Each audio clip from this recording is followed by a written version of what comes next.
The AOC was the first government the United States ran on. It failed, so the Founding Fathers made the Constitution. The Constitution introduced federalism. Federalism is the sharing between the national and state government. The national government uses the necessary and proper clause as their argument for power, and the state government uses the 10th Amendment as their argument for power.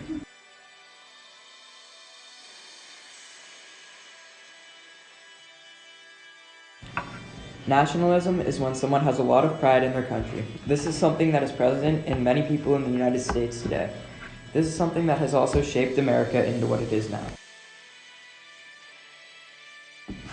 Mcgill v. Maryland was a case in 1816. Congress chartered the Second Bank of the United States. In 1818, the state of Maryland passed legislation to impose taxes on the bank. Mcgill refused to pay this tax. The state of Maryland appealed to the Supreme Court, saying that the Second Bank of America was unconstitutional because they did not provide a textual commitment for the federal government to charter a bank. The ruling was that Maryland could not tax an instrument of the national government that is employed in the execution of constitutional powers. Gibbons v. Ogden was a case that displayed a steamboat monopoly. Ogden and Gibbons were partners, but after an issue occurred, Gibbons decided to take one of the steamboats across the New York-New Jersey River. But he didn't have interstate commerce, so Ogden filed against him. The Industrial Revolution was a time of monopolies and big businesses. The government had a lot of issues at the time, such as child labor, urbanization, and cities were overpopulated, dirty, and dangerous. Another problem was that workers were treated very poorly. Some examples of these problems are Lassies versus Fair and Hummer versus Dagenhart. The Great Depression was a hard time for America. Our economy was failing, and it brought economic hardships that never have been seen before. The unemployment rate reached 25%. The industrial output dropped by half, the stock market crashed, and thousands of banks went out of business.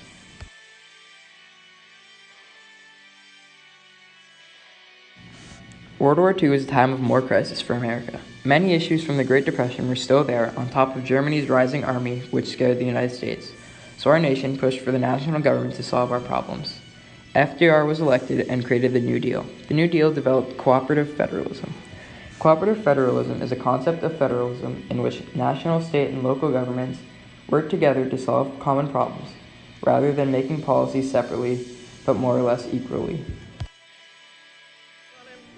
Citizens face the grim problem of existence, and the savings of many years in thousands of families are gone.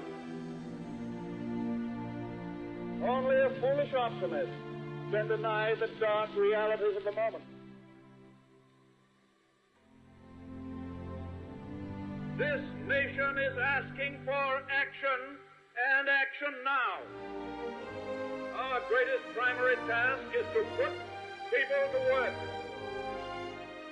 Happiness lies not in the mere possession of money. It lies in the joy of achievement, in the thrill of creative effort, the joy, the moral stimulation of work. Let me assert my firm belief that the only thing we have to fear is fear itself.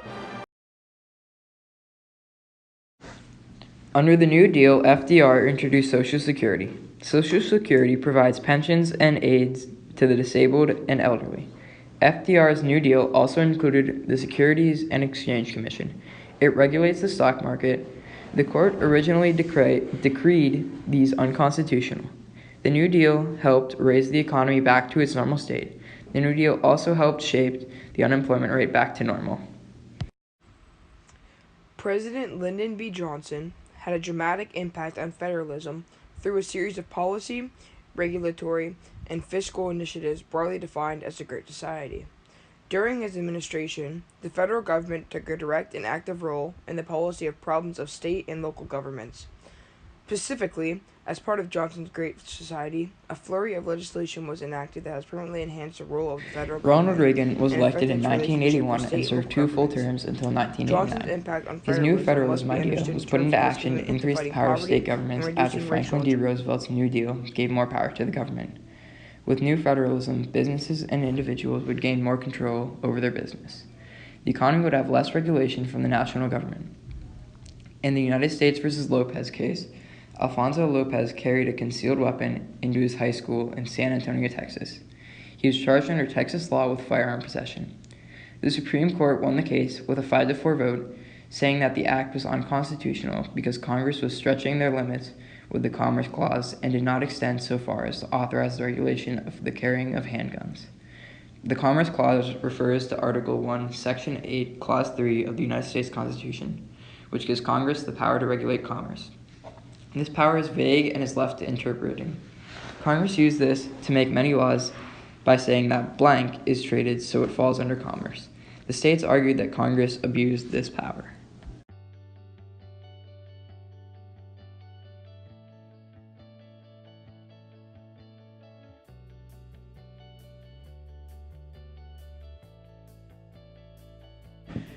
On September 11, 2001, the United States and the world as a whole changed due to a terrorist attack that targeted the United States and more specifically the Twin Towers in New York City.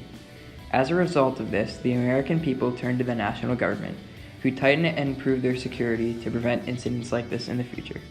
This attack also resulted in something called the War on Terror, which is still going on today and has affected people from almost every country in the world. The War on Terror has cost many soldiers and resources, but without their sacrifice, many civilians would be subject to terrorist attack. Today, many terrorist groups have been destroyed, but it is almost impossible to get rid of all terrorist groups, which means that the War on Terror could go on indefinitely. The decline in mortgage payments also reduced the value of mortgage-backed securities, which eroded the net worth and financial health of banks. This vicious cycle was at the heart of crisis. By September 2008, average U.S. pricing houses had declined by over 20% from their mid-2006 peak.